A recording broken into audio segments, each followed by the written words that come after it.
recording. All right, we should be recording now. All right, so I get started. Everyone, thank you for joining us. For me, it's an honor and a privilege to introduce a pioneer of blockchain adoption here in the great state of South Carolina, Mr. Dennis Fassuliotis. He's a Charleston native and currently serves as president of the South Carolina Emerging Technology Association, and he's also the co-founder and CFO of the Palmetto Chain. And in addition to all this, Dennis has put on the South Carolina Bitcoin and Blockchain Conference in Charleston annually. And so certainly a busy guy. So Dennis, we thank you for taking the time here to join me, and look forward to getting us to some questions. Yeah. Well, Lewis, thank you. And I'm really, encouraged by, the decentralized growth of the industry in South Carolina. And, what you're doing up in Clemson with the Blockchain Society is certainly an example of that. A year or two ago, I think it was a couple of years ago, I started looking around to see if there were other blockchain organizations at any of the universities and colleges, and we didn't have any. Right. So we have a quantum leap now. With your organization and what's happening, at the other state, Yeah. university. Down in Columbia, right? We don't talk about those guys, right? Right. Yeah. I should have worn my orange shirt today. Yeah, I don't know. it's a bit of a giveaway, right? Come on. Oh, that's funny. I'll give them a little reference here. What the heck? Yeah. They're good guys when we're not on the football field, so got to show them some love. I did want to ask you a little bit about your background, and some guys actually in Clemson Blockchain wanted me to ask this. So what was your career path like before you kind of made the jump to blockchain and Bitcoin? I know you're involved in real estate brokerage, and you certainly have other interests, but was always curious to know a little bit about like your past endeavors and kind of how that may have led you into the world of digital assets and kind of what the life before looked like. Yeah. Well, I mean, there's a direct correlation, but both from a career path as well as how I got and that's the easiest part to say. I mean, basically all I did was buy a little Bitcoin, and that's how I got into this position. But the longer road really was I started my career in the real estate business, when I graduated from the College of Charleston. And at that time, the economy was really tanking. I got into the real estate business when interest rates reached an 18% high, for the prime rate, and FHA VA rates were 14%. So obviously, I never expected in my wildest dreams, that interest rates would get down to the levels that they got down to. And even looking at it now, with the tightening, we're still in pretty, safe territory. But obviously, we have an entire generation that's grown up with low interest rates, and that's a blessing, really in the long run. But because of that and changes as the economy, and as I began to understand how the economy worked with these boom and bust cycles, I found a refuge really in a very slow industry, in one that was very paced in technology.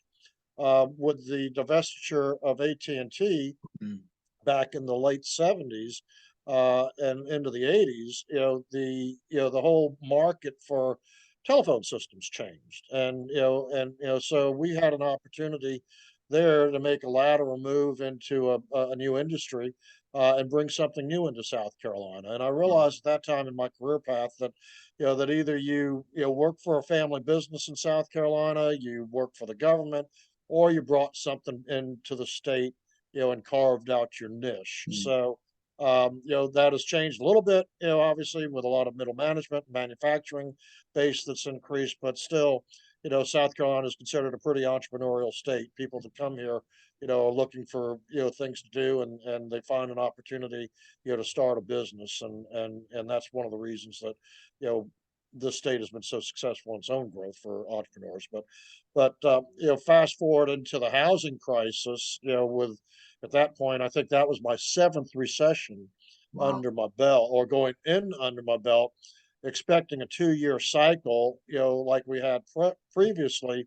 That turned out to be a 7-year cycle.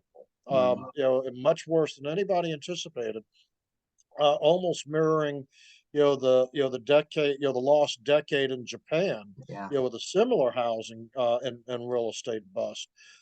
So, we came out of that, fairly dinged up, but survived, with a portfolio intact. And I just started looking around for something else that might be a viable option, or be a recession proof, liquidity instrument. And that turned out to be my third read on Bitcoin. Wow. I wish I paid attention a little closer on the Right. previous two. Right. Yeah. There's still, obviously, I think, once you understand the value proposition, you also understand that any entry point is a better entry Bitcoin. point, than it was, a few years ago. So, or a few Absolutely. years from now, let's put it that way. So. Mm. And what was like your initial reaction when you first heard about Bitcoin and this new concept of like decentralized ledgers, decentralized information sharing? A lot of people are initially skeptical. They don't see the value proposition, and I'm curious as to what your initial reaction was like. Did you have an expectation, or were you just completely open-minded and kind of swept away? It was just curious about your initial kind of reaction upon reading the white paper and just getting accustomed to Bitcoin in Yeah, particular. yeah. Well, I mean, obviously, with the background of working back and forth between real estate and tech, because tech usually bailed me out of the down cycle, Right. over that roughly 30-year period. Okay, Uh-huh. that's when the light bulb went on. I said, this is a disruptive technology. This is the industry of money. This Mhm. changes everything. Right. And that's when I realized that, okay, I've reached a point in my life where I was, sort of semi-retired. Hmm. Obviously, increased, rental rates, especially in Charleston. Right. Suddenly I wasn't working as hard as had been working. Just trying to, salvage things at that point. But all of a sudden, we were in a little bit of position, and I said, well, now that we're here, let's, start exploring this.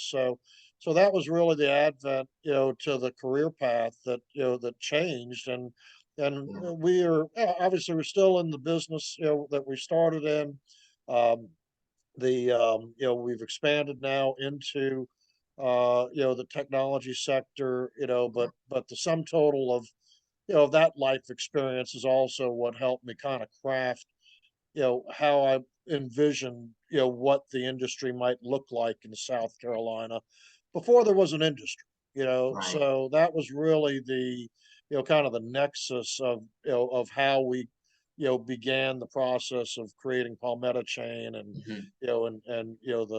potentially, as a way to just simply knit people together in the state. Right. There was no networking function. After the market moved up in late 2018, 17 actually, and into 18, and then it started, you know, um, selling back off as the SEC, began getting involved and Yeah. questioning, the ICO craze and, the ability to raise capital that way. That got a lot of people's attention. Yeah. So we began, obviously, at the same time, I'd gone to my first, conference, and it was a mega conference, and came back, and didn't have anybody to talk to. Right. I mean, there were just not that many people that I knew that had any idea what was going on. So, and fortunately, at the University of that other school, excuse me, Yeah. they had one of their PhD candidates there, Darla Moore, Rob Mm. Viglione, was the one of the founding members of Horizon. And they put on a 1 day conference there, and it drew a lot of people in. They brought in a presenter from Consensus, another Wow. gentleman that did a general overview of the industry and how it was disruptive to other industries. And and then we all had a little happy hour after that. And Yeah. and on the way back, with my co-founder Gordon Jones, Hmm. and and understanding some of the parameters of what was going on, within the state and in the data center side. We Right. came up with the idea of creating Palmetto Chain, and creating one giant state network of computers, rationalizing that all the gears in place. I mean, between what Clemson has, what Yeah. Charleston County has, what the state has. I mean, there's plenty of of hardware available, and we thought, well, if you can create an Ethereum, you can create a Palmetto chain also. Yeah, Yeah, so absolutely. that was kind of that was the jumping off point, and then Awesome. we moved from there, and South Carolina Emerging Tech really is Hmm. the next iteration of Palmetto Chain. Right, right. And for those who don't know, South Carolina Emerging Tech, also known as SKITA, is their mission is to foster innovation through advocacy and education to attract emerging tech to South Carolina.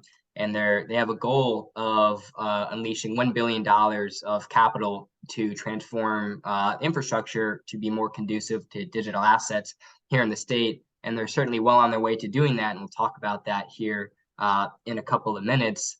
But I did want to talk to you about regulation. It's certainly one of the most pressing topics in the world of blockchain and digital assets.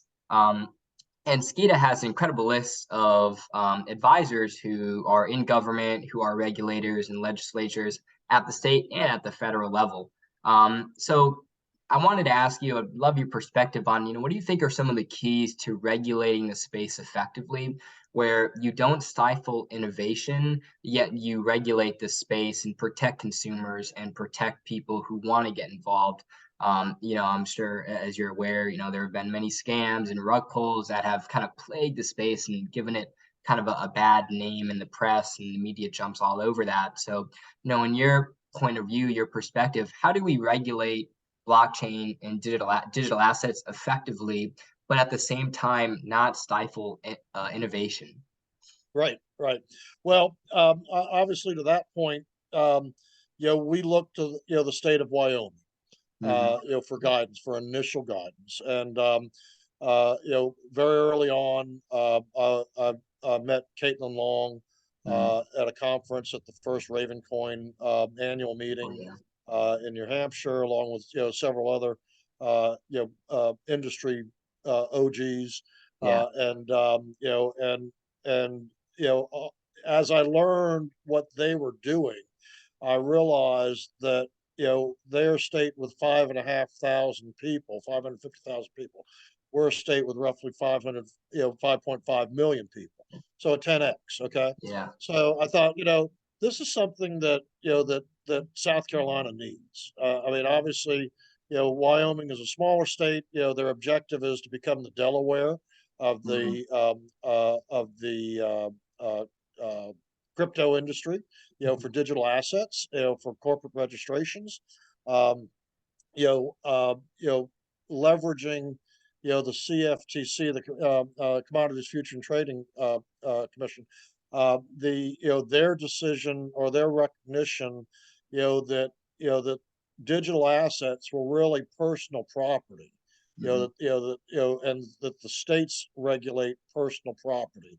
There was still, quite a bit, and still is obviously quite a bit of debate of what is a security and what is Yeah. a utility token. Yeah, and yeah, obviously, regulatory structure. Securities are managed by the SEC at the federal level, and commodities are regulated by states at the local level. Hmm. And we have a uniform commercial code that governs that. So Wyoming set out to make changes to the uniform commercial code so that it could better fit the structure of cryptocurrencies and how they can be created, so that if you locate in Wyoming as a jurisdiction, as a corporate jurisdiction, and organize an LLC there, then you can create a utility token there and bring it to market. Okay. Hmm. So, my rationale was, well, they got 550,000 people, we got 5.5 million Yeah. people.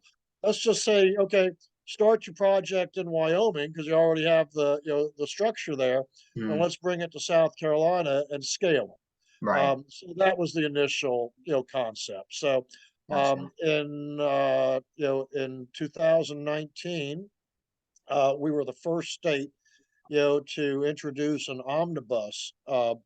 bill, that took, at that time, 12 of the original 13 statutes that Wyoming passed, and we incorporated. Obviously, it was introduced to the House. It was Yeah. we had a companion bill in the Senate. It didn't go very far. Obviously, unfortunately, we were late in the session. We didn't make crossover. That's a process Mm, by which the legislature determines what bills are going to be heard and potentially be passed gotcha. before the end of session or at the by the end of the we have a two-year session in South Carolina. Oh, So everybody figured we were dead on arrival.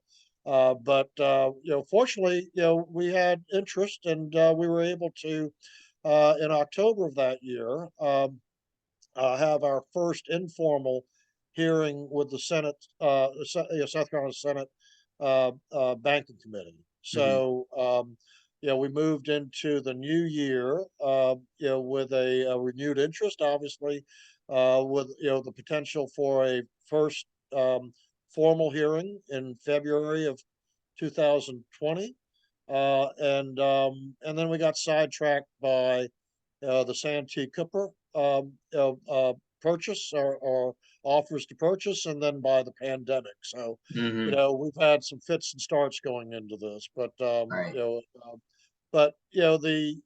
importance of the legislation and where we are right now, just kind of fast forward, into what we're preparing for 2023, is to strip down that omnibus bill even further, Mhm, and really make a headlong push to get the Wyoming UCC language adopted by the South Carolina legislature, so that we have similar regulatory bumpers, mm,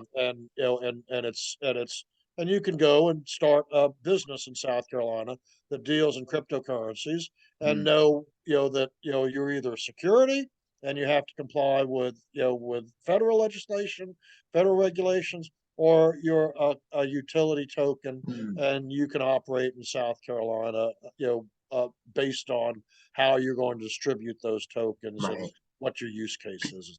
So, And having that distinction is so important for someone who's looking to start a business, just to have that clarity in terms of the law between this is a security and we're gonna have to regulate with the federal legislation and the SEC, or utility token. There needs to be that definitive line there, I feel like. And curious also, do you find that most regulators are pretty educated with regards to digital assets and cryptocurrency, or has it been a bit of like a an uphill battle in terms of you've had to go in and educate and get some regulators to wrap their head around the space, or do you find yeah, that they're pretty okay? Yeah, the latter. yeah, it's very. I mean, it's certainly better than it was Right. a few years ago. But everybody's on a learning Yeah. and the regulators are no different. And if you follow Hester Peirce, the Yeah. SEC commissioner, that we hosted at the conference in October. I mean, she's on the record noting, that obviously, when she first came in, there was not really. I mean, they really didn't take this seriously. Yeah. They thought it was maybe passing, you know, uh, you know, technology, but obviously, I think we all know it's here to stay. Right. What we've seen now at the federal level is more regulation by enforcement through the SEC. Um, we've certainly seen what we consider overreach, Mhm. in terms of declaring, the actual tokens securities. I mean, Yeah. that's kind of like Ripple. saying, the laptop or the computer that we're on right now is a security, Yeah. Yeah. versus the company that made them. Honestly. Okay, so so there's still, and therein lies the challenge, because you know a token could be issued as a security for the purposes of raising capital, Mm-hmm. and creating, the use case, and basically putting that project, together and making it operate. But then later it could become a utility token, Right. Right. and not be a speculative asset, or you might buy it because you like the use case and you're not going to speculate on it. You're simply buying it so that you can participate in In, the in smart governance. contract. Yeah. So so it's really, I mean, again, obviously, the how that all plays out in the long run, Yeah. in the regulatory structure is really, what they're wrestling with, because, Mm, this is a different animal. It doesn't necessarily yeah. fit into all of the, the existing models. And, and when you think about it, the reason for that is real simple. All of our regulations are based on, monitoring and enforcing, and providing fiduciary responsibility to third parties. Yeah. Okay. Yeah. And what we have now is the potential, obviously, for that to migrate into a peer-to-peer network. Hmm. So governing the, the transactions between, two parties through a trustless mechanism, which is what blockchain is in its own right. Okay, obviously, Yeah. is, is where, you know the current set of regulations don't necessarily fit. Right. Right.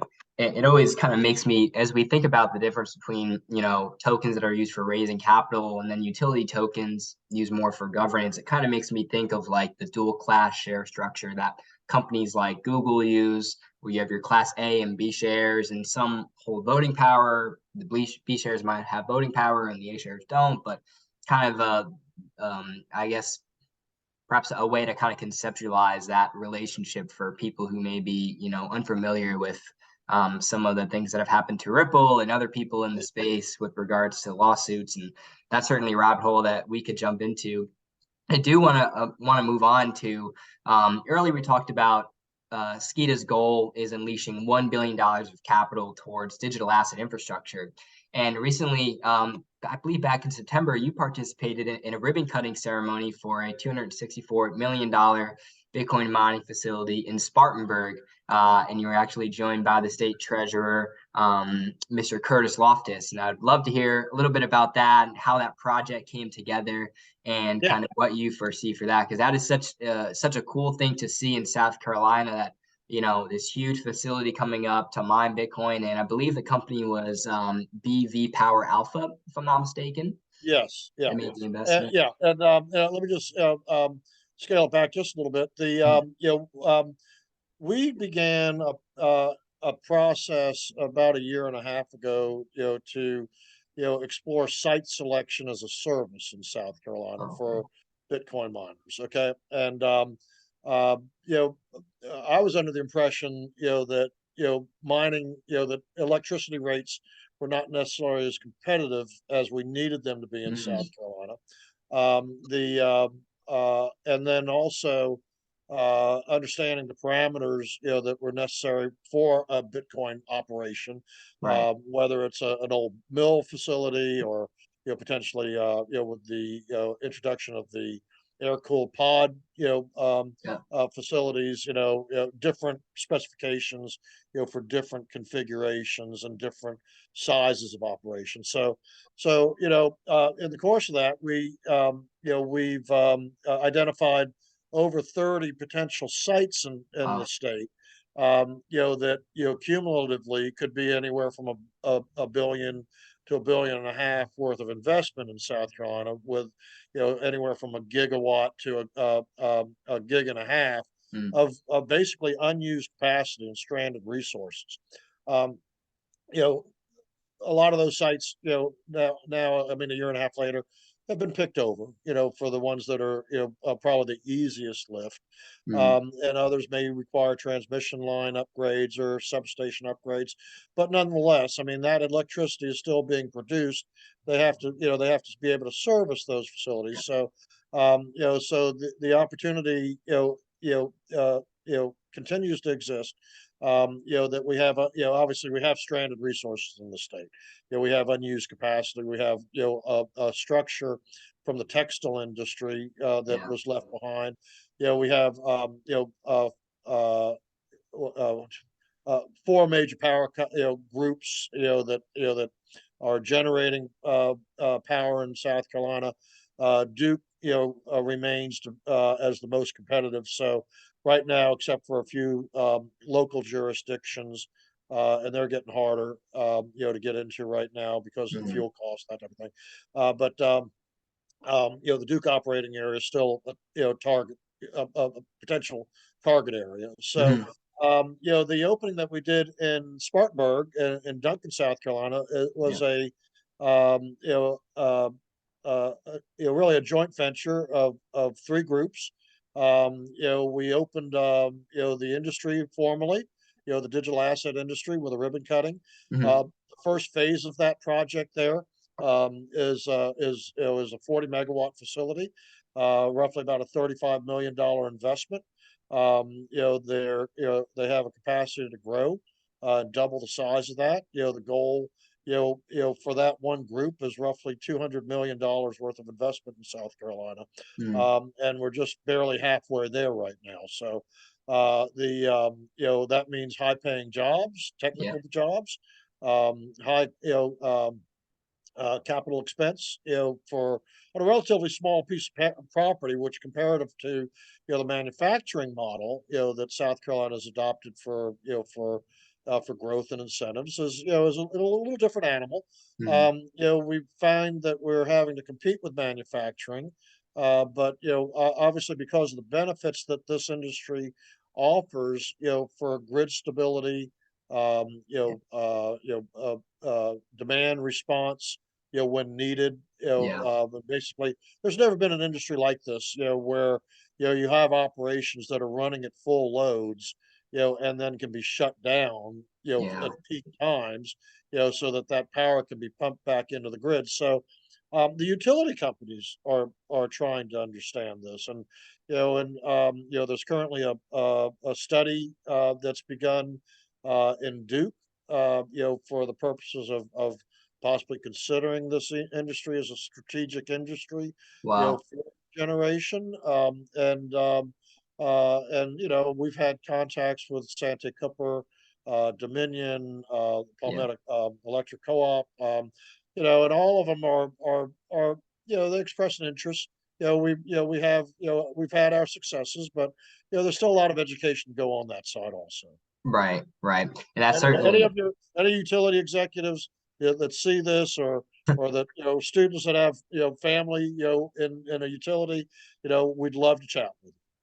And we'll absolutely put the link to Skeeta and to Dennis's contact here in the video link and description. Was curious, did Duncan and Spartanburg just tend to have the most competitive electric rates in the area, in the state, or kind of how'd you guys come to locate Spartanburg specifically as the area for the facility? Was there any other competitors at other parts of the state that were competitive as well, or just curious as to kind of how Spartanburg how it came to be? The site Duncan, was marketed as a data center site. Right. It was not necessarily suitable for for manufacturing, because it was in a vale, and with high hills surrounding it, quite frankly.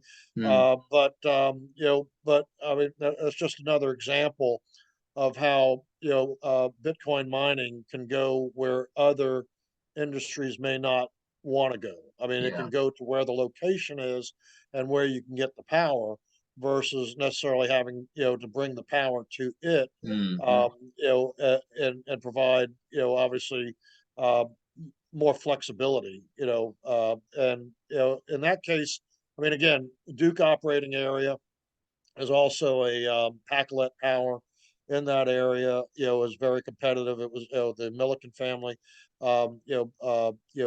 created Pacolet Power to provide additional energy, for manufacturing development, in the upper part of the state. So, so all of those components, really kind of, came together on that particular site. Right. We were fortunate to get involved in that on an early basis, not necessarily at the site selection point. Hmm. So just for for accuracy purposes, for transparency purposes.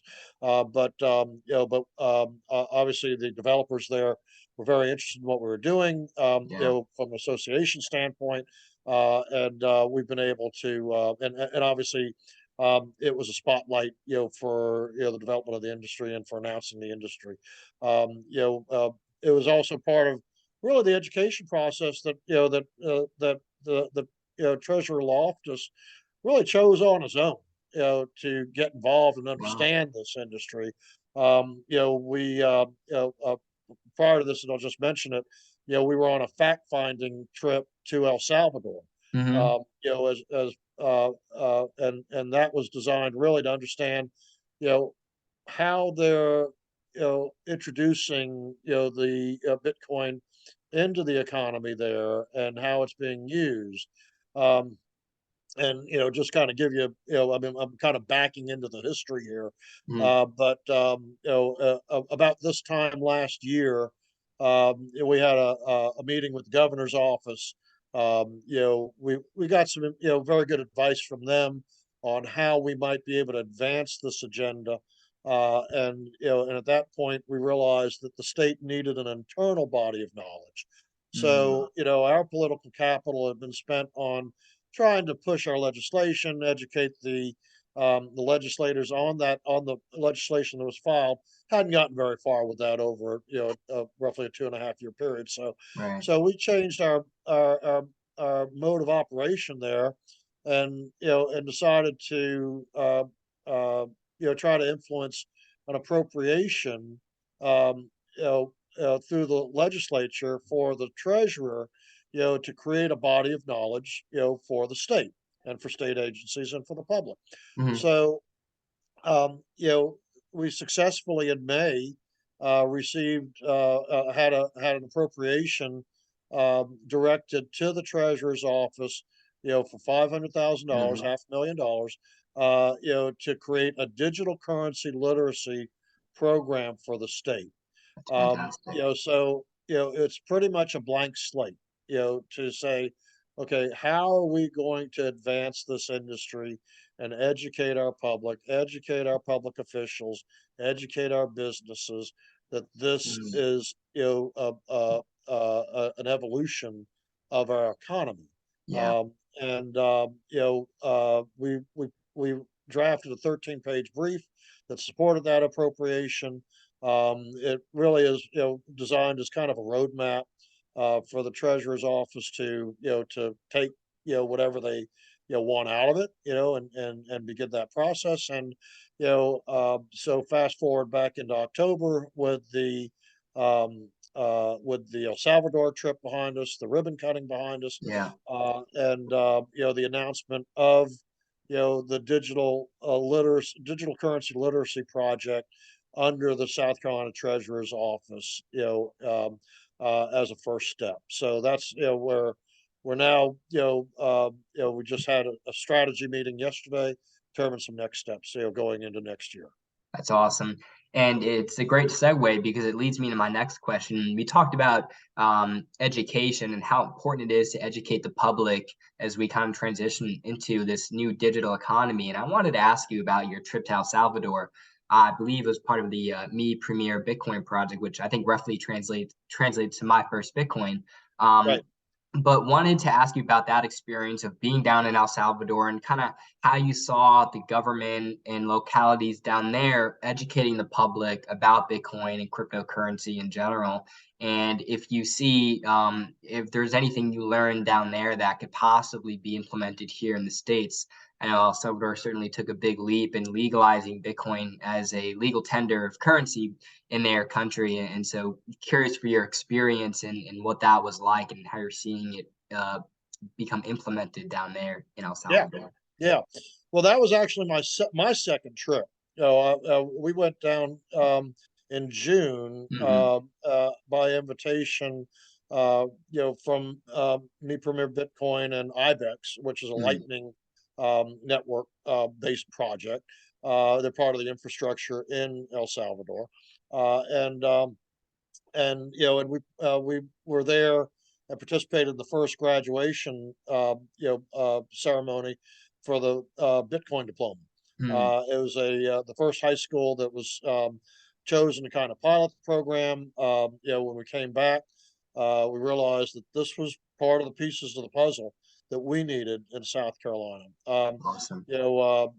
Made a recommendation, for the treasurer or somebody from his office, his aide, possibly join us for the next event, which was in September, and we were able to meet the treasurer in El Salvador, with a delegation, some local private equity, other business folks, myself, a member from South Carolina Office of Rural Health, and we had a very full schedule, that ranged from high level meetings with the central bank in El Salvador, the Secretary of Commerce, the Secretary of Small and Micro and Small Business, which is roughly 80% of the business in El Salvador, and how they're trying to leapfrog with the education program, and bring businesses in, so that they're basically leapfrogging their economy and trying to change the way things are done. I mean, pure and simple, and using Bitcoin as a way to bring banking to roughly 70% of their population that didn't have bank accounts, had no bank accounts. Okay, so the combination of the policy. I mean, obviously, the Bitcoin law is not the only part of that. There are other components, that the current administration has put in place that has brought us to this point. But consequently, they've experienced a huge increase of tourism traffic. They've cleaned up their gang violence. They've become the safest country in Central America, possibly the world, quite frankly, right now, where they were considered one of the most dangerous countries in the world. So a lot of that story is still yet to be told. There's a lot of what we call FUD, and obviously fear, uncertainty, and doubt that's created by the mainstream media. Questions about civil rights violations. I mean, there's but you can't argue with success. I mean, and plus, part of the argument against some of the criticisms is that where were the people that were arguing against this? When it was the murder capital of the world, trying to clean up the streets. So there's still certainly a lot further to go, but excuse me, we're only talking about 20%, only a year, really, and in a year, 20% of the population, or 20% of the businesses are already using Bitcoin and accepting it, as a payment rail. So, one of the question while we were down there, my colleague asked, the treasurer said, "Are you aware of anything in South Carolina that got a 20% adoption rate within a year?" He said, right, not much. So you could look at that as the glass half empty or half full in El Salvador, and we think it's half full, and all it needs is a pitcher of money, to kind of pour into that country, and people start realizing that this is an economic development opportunity. And I remember hearing or just seeing videos on Twitter and on YouTube of the first Bitcoin city in El Salvador. I don't know exactly where in the country it is, but it's a city where you can buy and sell anything with Bitcoin. And even I believe there are certain fast food chains in there that accept cryptocurrencies, such as McDonald's and Burger King and other ones that it really is a very forward-thinking city, and it truly is the first Bitcoin city. So hopefully we can get some of that here in the States and in South Carolina sooner rather than later. But it does lead me to my next topic, which I wanted to hit on. And back in October, Askita hosted the annual South Carolina Bitcoin Blockchain Conference in Charleston. And there's over 50 speakers, an incredibly talented panel that you had there. But near the top was, again, South Carolina State Treasurer, Mr. Loftus, and Commissioner at the SEC, Mrs. Hester Pierce. So curious, what were you able to take away from them while they were speaking as it relates to regulation and as it relates to transforming the South Carolina economy into a digital economy? And what economic opportunities do you think are available to entrepreneurs here in South Carolina who are looking to build something using cryptocurrency, using the Lightning Network, or blockchain in general? Yeah, yeah. Well, that's you got a lot there. Let me try to Yeah. unpack it a little bit there. Obviously having a commissioner person, was really, an honor. I mean, I first saw her in, I think it was 2019 at the MIT Bitcoin Hmm. Expo in Boston, and and it was, she'd just come in, she just recently gotten appointed in 2018. She was in a fireside chat with, now Commissioner Gensler, and she challenged the audience there. There was a comment that said, what do we do? I mean, how do we go about just what, similar to what your question is? And she Yeah. looked at the audience. She said, well, that all depends on you all. Y'all are the ones that are going to make these changes. Okay. And speaking to the audience that way. And I took her Yeah. seriously, and I realized that, this was an opportunity, to continue building in South Carolina. At the conference, I was really impressed with her candor. Certainly her no nonsense view, and even criticism of the agency that they have Mm-hmm. failed in innovation, and really, providing a guideline for that purpose. So, and that, certainly offset, with, the treasurer, who went to El Salvador on his own nickel. Okay, Yeah. that was there. That was not a state funded trip. So he was there really on his own volition, to really understand, and try to implement the legislature's direction to, Mm. begin looking into cryptocurrencies and seeing about how we might be able to use it for remittance purposes and for payments. So, Right. I mean, obviously, a simple use case, that he recognized down there was very simple. That, people that, maybe may live out of state, that want to pay their property taxes, Hmm. or other taxes, that can pay in Bitcoin, can transmit that, that payment immediately, through the use of an interface like BitPay, one of the Yeah. sponsors of our event, or Coinbase, or any of the other groups that accept payments. And I mean, there's no risk of holding the, the asset if you don't Yeah. want to, because it's immediately, Converted. converted cash. Yeah. So that just is a matter of how we can provide additional services to our population. Yeah. And help them just save some money. I mean, pure and simple in remittances. So, Yeah. the state charges back, the, state sales tax when you use a Visa merchant Mm. card now, on any purchase from that standpoint. So that 2.5, 3.5%, can be a sizable amount. So, any of these areas, are part of how the state can easily implement, and begin adding digital currencies into the current mix. The other thing that the state is doing through the treasurer's office is, the abandoned property statutes, Mm. they're, a lot of people have a lot of money, that, that the treasurer holds that they don't necessarily know about. Right. So I'd encourage anybody, that's, watching this video, to go out and go to the treasurer's office, look up the abandoned property site and see if the state owes you any money, or if they're Mm. holding any money for you.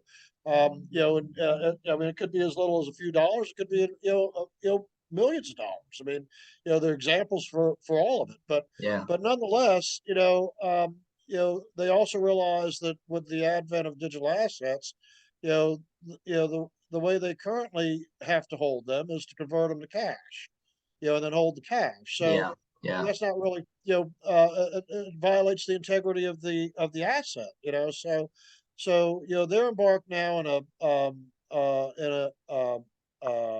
a uh, exploratory uh, uh, focus right now with Bank of New York, Mm. so that they can hold, digital assets, in their native format. Mm-hmm. As a third party custody service. So that's an area that because of the treasurer's focus, and he gets it. Let's just put it that way. Yeah. He Yeah. totally gets he totally gets it. He understands exactly what's going on. He's got staff that are doing deep dives into different sections of the industry, and really as a focal point for digital assets in South Carolina. We couldn't ask for a better champion. Understanding, obviously the freedom of self sovereignty, the control that the banks have on us. I mean, we have a Yeah. tremendous, potential resource that we're building, and through that office. So, to your point on uh, you know, developing projects in South Carolina. Obviously, getting behind what we're doing with South Carolina Emerging Tech, to advocate for the adoption of the use, of the Wyoming UCC code, is really the first step. And anybody that is looking to, create a cryptocurrency, in South Carolina, until we get that done, my, recommendation would be possibly look at Wyoming.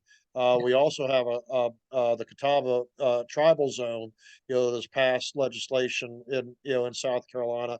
So we do have a jurisdiction, that will be available here very soon, if they're not already, where you can register. And there may be benefits there, but don't let that hold you up if you're interested in developing something. Mm-hmm. There are one of the areas that we're really encouraged by is development on the Lightning Network, Mm-hmm. as the layer Yeah. 2 protocol for the Bitcoin network. I mean, obviously, the layer 1 protocol is the store of value, Yeah. the base layer of Bitcoin. The Lightning Network is layer 2, transactional level. Excuse me. If you haven't used it, it's truly amazing, It is. what, Yeah. and the ability to send as little as one sat, Yeah. or two sats. I mean, Yeah. is just and less time that it takes to send to make a Visa or MasterCard or American Express payment, literally Mm. almost instantaneously. So, The fraction of fees too. Basically, no fractionless or negligible fees to use the Lightning Network as well, whereas other blockchains fees can be rather expensive. right, right, and I mean, if you really start looking at in terms of the machine to machine technology, Yeah. that's developing, the need for micropayments, for that purpose, obviously, Yeah. that's where Bitcoin moves into a whole nother world. And and Mm-hmm. and so we're already seeing, we've developed in Charleston, through one of our members, my corporate secretary Doug Morton, has developed a full blown point of sale. Wow. He purchased made a purchase, a year ago, and that was his business, that was his background. He made a purchase a year ago at Bitcoin 2021 using Bitcoin, from Strike 9, and and they all were waiting for the transaction to go through. And I mean, and they stopped having things to talk about. Yeah. Yeah. I'm gonna fix this, Yeah. so a year later, he debuted that point of sale at Bitcoin 22 with Start 9 as the sponsor for that event. And Mm. he's now, we're now in the process of rolling that out. It's So the amazing. opportunity to, for merchants in South Carolina, to support a South Carolina business that has developed a point of sale, that can accept Visa, MasterCard, American Express. I mean, and Bitcoin, Yeah. It's awesome. and also purchase Bitcoin over. Mm-hmm. So and this is just beginning to be introduced into the industry, but on a macro level, Jack Mahler's Strike, network is Mm-hmm. Yep. announced at the same conference, same upstairs downstairs, Yeah. going on at that Yeah. conference, and he announced at that point that what 35,000 franchise operations, from Carrabba's to Lowe's to Mm. Harris Teeter to Ingles, to all your retailers basically will be accepting, Bitcoin and several other cryptocurrencies by the end of this year. Mm, And if anybody's gone into Lowe's to see the upgrades to the teller machines, they're getting rid of a lot of the tellers going to the scanners. yeah. That's part of that process. Mhm. It's so refreshing to hear that in South Carolina, you have a government that is taking an innovative approach to regulation. And that is, here they get the value proposition, they get the tech, but they want to do it right. And that is so refreshing to hear. As I unfortunately can't necessarily say the same about my home state. So that is extremely refreshing to hear. But it leads me to my last question that Let, I let, let me just, if I may, just on yeah, that a go ahead. little bit. The South Carolina's, obviously, we're always vying for our position in the bottom of the education, standards. Mhm, Okay, we're the first state in the country with a digital currency literacy program. mhm. That's big. Yeah, indeed it is. I know New York certainly is far behind in that regard. So that's something that I didn't even know. So yeah, that's huge. And is that for public schools throughout the state? We expect, to be able to introduce, a program, for the public schools possibly this time, next year going into That's amazing. 2024. Yes. That's amazing. With the goal to try to pilot a program, between now and then, certainly. Gotcha. So, and so a lot coming down the pipeline. Yeah, yeah, most certainly. It is another good segue into my last question that I had for you, and it kind of is centered around the personal impact that SKIDA and digital assets in general have had in your life. And I wanted to ask you, what has kind of been the personal impact of past 5, 6 years that you've been involved in the space? How have you seen it change your life and the lives of people you love, who around you?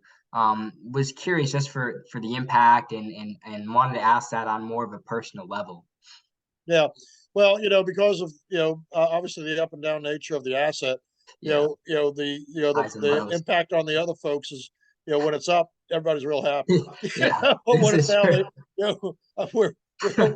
we're still all learning and we got to buy the dip. Okay. Right. Bottom line. So, Yeah.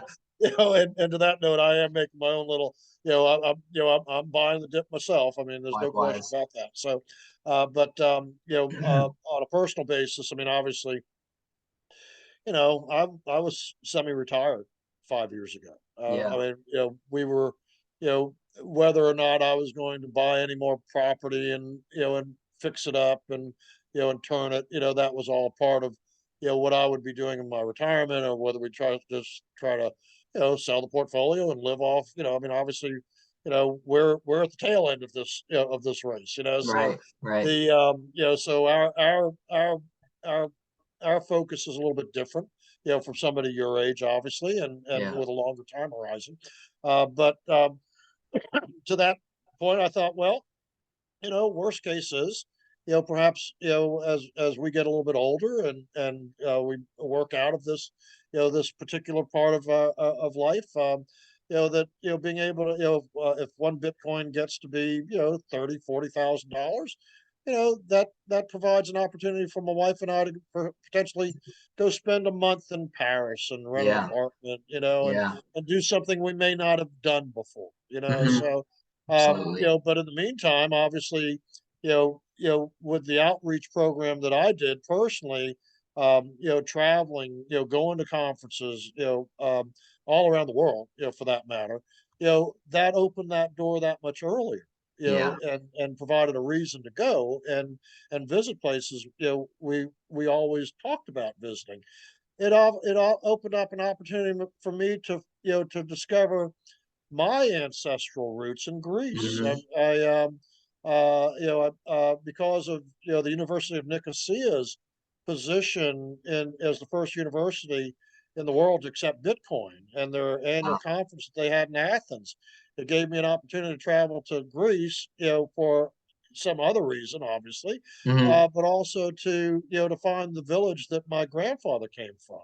Wow. on my mother's side, Incredible. and I discovered family I didn't know it existed all around the world. Yeah. Yeah. So it was really, so now I've got this network of family in Canada and Australia and in Europe. I mean, people I didn't know existed, Yeah. quite Yeah. frankly, That is and really they're cool. all kind of, they're watching.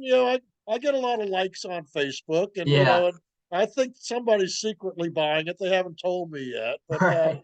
and then there are others that just still kind of looking at it like, what the heck is he doing? Yeah. Yeah. Yeah. That's funny. That's awesome. That's such a cool Yeah, story. And what kind of advice, would you give to someone, perhaps my age, gonna wrap up senior year of college, who, or another young entrepreneur who wants to build in South Carolina, who wants to build with digital assets, and who wants to be successful? What advice would you give to someone like that? Um, as we kind of move into this new world with so many crazy things going on around the world, and yeah. just a totally different environment, what kind of wisdom or advice would you give to somebody? Yeah. Well, obviously, as a practical point, look at the Lightning Network. Yeah. For if you're interested in development, obviously, that's an area that is probably the most curious, for your Ethereum developers and developers in other areas right now. Yeah. The and Obviously the ability to cross connect chains is a big area, Mhm. but obviously also. It can be very challenging in this industry because if you don't have a source of income and you're trying to develop a project, and to remain true to your values, quite frankly, and to follow your dream, Yeah. it can be very, very challenging. So, never give up. I mean, it really is, part of that process. Learn from your mistakes. I mean, Mhm. don't consider failure a complete loss by any means. Yeah. Redefining what your objectives are, certainly is something you always have to do. Right. And I mean, this is a very rapidly changing industry. It moves at the speed of light. So Yeah. finding opportunities and recognizing how they may migrate into the next iteration. I mean, we could look at projects already, Yeah. that came out, for one purpose, in one use case, but now they've transitioned Really into different. something else entirely from that Yeah. standpoint. So obviously flexibility is very important when you're Mhm. starting a business, and having some level of financing available, or whether it's friends and family, the and how you go about setting that those initial goals and reaching those initial goals are very important.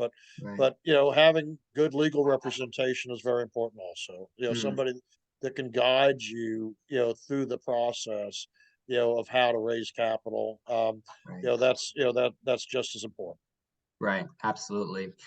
Those are all the questions that we had prepared, and just want to thank you so much, Dennis, for taking the time to meet with us and to talk with us. I think there are certainly a lot of guys in South Carolina who are doing a lot, but you are among the top, and so we're thankful, we're grateful, and we look forward to using our resources here at Clemson Blockchain to help you and continue further the mission that you're on. So it was Well, an absolute pleasure. Thank you. a pleasure being with you, Lewis. I mean, I'm looking to you and the folks that see this. I mean, this is really about y'all. I mean, pure and Right. simple. And we're always available to support what you're doing, and I'd love to come see you up in Clemson, Absolutely. and look forward to participating more in the future. So Likewise. I really appreciate your time today. Thank you.